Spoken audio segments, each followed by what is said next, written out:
So I am Sam, one of the risk-averse pharmacists who the Golden Jubilee chose to lead the EPR pharmacy development of this. So I don't know whether you guys are regretting that now. But so just a little background to me. So I am a critical care pharmacist. I work at the Jubilee. So the Jubilee is basically a national and a regional centre for heart and lung services. So those are the patients that I deal with on a daily basis. They're quite a complex group. So medications that we're dealing with are for transplant patients, just people that are having complex post-operative care to do with their medications. And we also are a national waiting times reduction centre for orthopaedic and ophthalmology services. So there's quite we're a niche sort of hospital, but there's quite a diverse range of patients who are there.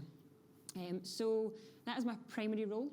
Since March this year, I have been working 2 days a week as the pharmacy lead for the Jubilee's electronic patient record process and kind of just clinically leading that. So currently at the Jubilee, or the National Waiting Time Centre, we are working towards the development of electronic patient record. So that obviously includes digitisation of medicines. So the first part, which obviously I'm here to talk about today, is the electronic medicines reconciliation and discharge processes in combination with Orion, and then, as the other guys have mentioned, that would go on to look like HEPMA in the future as the bridge to be the electronic solution for the Cardex that we have in place at the moment. So our medicines reconciliation and discharge processes are currently on paper. So the guys in Glasgow had at least an electronic solution for discharges. We don't have that at the moment, so anything that is electronic is going to be better than what we have at present. Just meaning from an electronic point of view, from an output from a discharge prescription, that the GP is going to, instead of having a scroll of information that sometimes is illegible, they will have a clear electronic output. So I was hoping to come today and have information about a rollout. We've been delayed a couple of times, which I'll talk to you about later, but at present we're set to roll out implementation of the Orion system next Tuesday.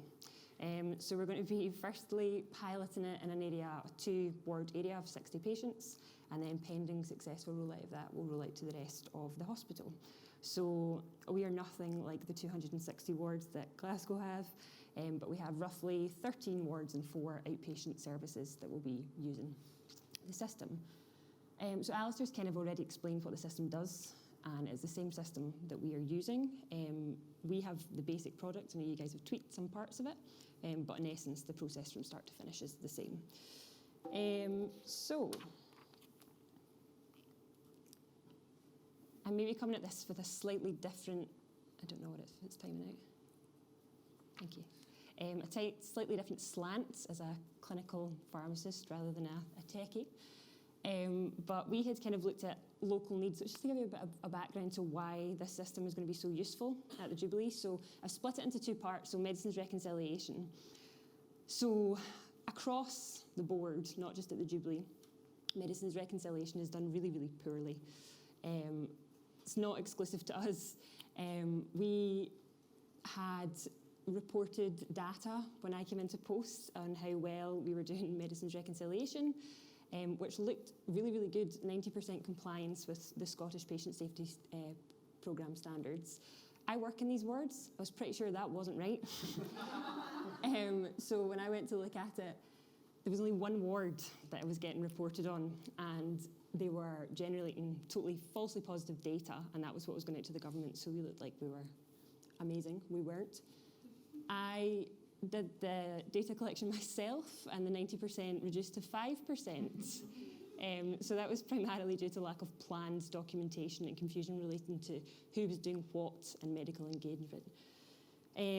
So personally, I think the poor results were to do with issues with transcription. So everything that we do is on paper at the moment. So like you showed with your lovely diagram, we have ECS at the moment.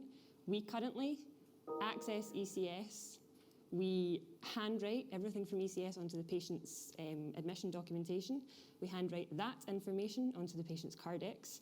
That functions there, and then at the end, we re-handwrite the information again with changes from the Cardex at the point of discharge. So it's kind of a recipe for transcription errors to happen. Lack of defined roles and responsibilities, again, that's something that is not exclusive to the Jubilee. People often don't know that they're supposed to do certain parts, so medicines reconciliation is not just a list of medicines, but it's putting a plan in place to decide what is happening with those medications, whether they're active, withheld, stopped, and essentially taking clinical responsibility for what's going on with the medications. And poor documentation. Some of our sort of admission documentation didn't even have a proper way of documenting medicines for a patient. So 2 of them are obviously going to be massively improved by the introduction of an electronic system. However, we have humans. And so locally, we decided that it would be quite unwise, given the 5% compliance that we had with local standards, to introduce an electronic system when the processes behind it were so flawed. So there was quite a major investment of time at the start of the process from myself and clinical governance in the hospital, clarifying roles and responsibilities, taking policies on who should be doing what to local governance boards and getting them signed off, and kind of generally trying to generate some enthusiasm for EPR in general, but in particular the pharmacy point of view. As a pharmacist who spends her whole life harping on about medicines reconciliation and how important it is, it largely went unnoticed for a while, but it's been really good that because obviously this is something that's going to affect everyone in the hospital, the powers that be were very interested that we were performing badly, and so we've had loads of plugins from senior clinical staff to kind of improve that process, and it looks like it's getting better already, even though we've not actually implemented. So just to give you an idea of what things look like at the moment, so this is what we chart on admission. So this is a very good one. This has all the information that is needed. I've scrawled some things on it to make it slightly better, but this is kind of what we have at the moment. I did have a lovely slide of what the Orion one would look like, but it doesn't seem to be here, but it looks far tidier than that.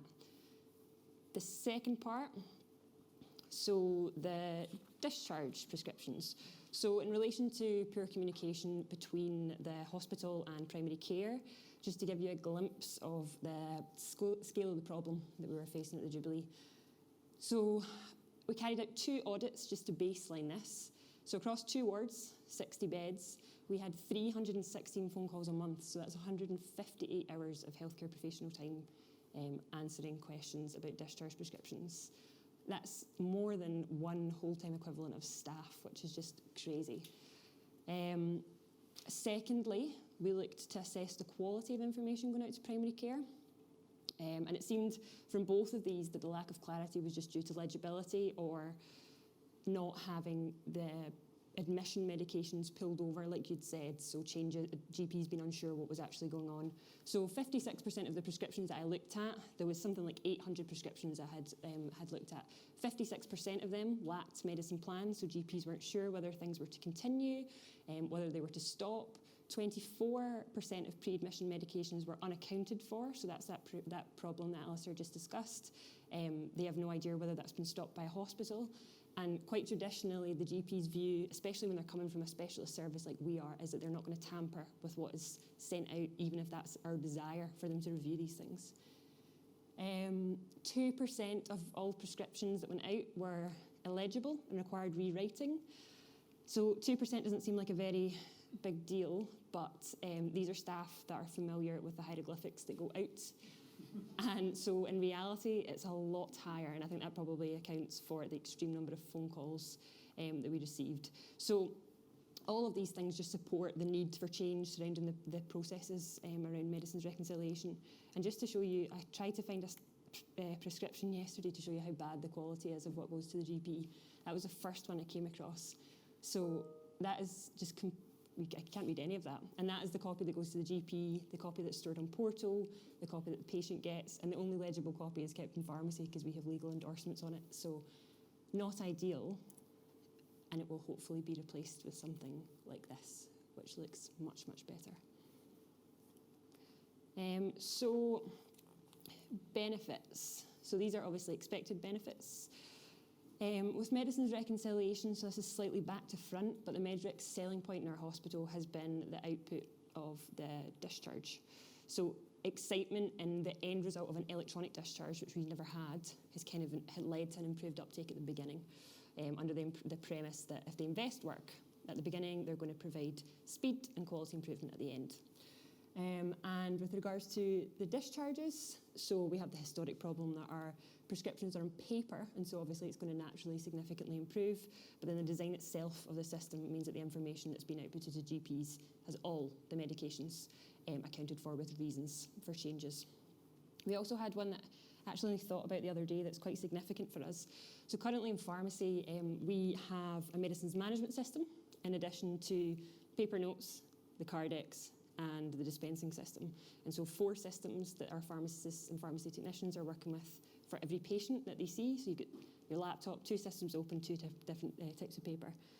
So we've kind of worked out a way that we can incorporate that into the Orion product that they've given us. And so we're anticipating that we can use that to record a lot of the patients on drug information. So the 4 goes down to 2. And it's massively improved user acceptability in pharmacy. People are really keen to use it, and we've had a couple of delays, and it's been quite nice that people have actually been disappointed that it's been delayed rather than jubilant. So I've only got 2 more slides left. So training. So I had heard Alistair's talk earlier on this year, and so we kind of took our lead from Greater Glasgow and Clyde's approach to do primarily on-job training. I had visited some of the GGC sites because I used to work there, and spoke to some pharmacy colleagues who had agreed that it was really, really useful. But they'd also suggested that it could be helpful to have some clinical staff trained prior to go live, particularly the pharmacists, because they're naturally engaged because of the medicine aspect of it. And they would provide clinical support on the wards. So due to us being a relatively small site, we're in the fortunate situation where we're able to do that. So obviously we don't have the scale of you guys, but myself and the eHealth trainer have so far made our way through all of the pharmacy staff. There's roughly 30 of us, and provided basic training prior to go live. Now, because of the delay, we maybe need to top that up slightly, but it should help provide a bit more go live support. The rest will continue to be on job, and we've kind of been using this as an opportunity as well to boost the profile of eHealth in the EPR programme, but also to boost the pharmacy profile as well, because quite often we just go on in the background, so it's been quite nice to be able to do that as well. Echoing some of the same things, so we had key clinical staff that I had identified that would be using the system and could champion it, people who were quite influential, and so we got them involved in actually doing some testing of the system quite early on, meaning they were involved and felt involved, but also meaning that they could then go back and encourage staff that it was useful, looked good. Again, the go-lives kind of affected morale with regards to that, but they do seem enthusiastic that it's going to speed up things for them in the long run. And a massive point as well of creating and sustaining enthusiasm has just been getting into every meeting that is going, demoing it to people, promoting benefits, being really enthusiastic about it. And I think if you go enthusiastic about what you're actually promoting, then people come away quite excited for what it's going to be like. And we've obviously got Glasgow as the example as well. So last slide. So issues encountered. This is my honest part. So the electronic link to the GPs. So our ideal output, a big selling point, was that it was going to electronically transfer. We didn't need to give the patients all these parts of paper. We locally have had a bit of an issue setting that up. It seemed to be a lot more complicated than anticipated, and so it seems like we're going to be going live while still printing, but it will come into effect, just not straight away. But it's meant potentially going live without one of the selling points. Allergy management. So that has been the recent headache. So we're using allergy management via problem list. A slight communication breakdown, or maybe just not understanding between the clinical staff and the technical staff. So due to the fact that we're writing a discharge prescription via this, clinical governance and pharmacy, the risk-averse ones, we're keen that from a safety point of view, allergies were visible on the screen where medicines are being prescribed essentially for discharge. That wasn't what was given at the start, but Orion were really good at just producing something quite quickly that we were able to look at. And so the solution that was produced by them is basically to project into the banner. And that means that no matter where we are in the patient record, we can see whether they have allergies or no known allergies, or whether that is not confirmed. So that was what held us back, the most recent setback, and now that that's been resolved, we can plod ahead. I was slightly, because we were all ready to go for that launch, I was slightly nervous about going back to clinical colleagues and saying, we've been delayed for this reason. But I think when you can go to them and say that there's something that could be clinically safe, clinical safety affecting, they're very understanding and they're keen that clinical safety is absolutely paramount with any of these systems. And now we're confident that it is. And the final one, so pharmacy dispensing processes. So this seemed like a massive problem at the time, but Orion came to a solution very, very quickly.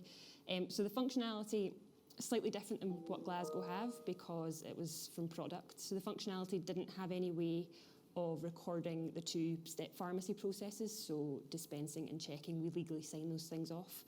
And that was, I think, probably a communication error on my part. So it would always been intended that would just be an output of what happened in pharmacy. But because for us, the system is replacing our paper prescriptions, we assumed that it was going to have the functionality that our paper prescriptions had to record these things, and it didn't. So the solution was for Orion to insert a PDF print midway through that allows us to retain existing paper processes in pharmacy, but still putting the final output of what we do in pharmacy onto the Orion portal to go to the GPs. So yeah, learning from that one, communication is key. Quite often when I'm assuming that the technical guys understand, they're assuming we're on the same page, and sometimes we're not. What we did at the start that I thought was really good that Orion actually suggested was that we had the guys from Glasgow come to the Jubilee, and they followed me and some of my colleagues for the day, went up to the wards, kind of followed through the processes of how medics prescribe and what the pharmacists do, how medicines are transferred. And they said that when we were coming to them with problems from then on, they understood a lot more of where we were coming from and what to do with that. So that is all I have to report on at the moment. Hopefully next time we will have positive feedback and we'll be further down the line. Thank you.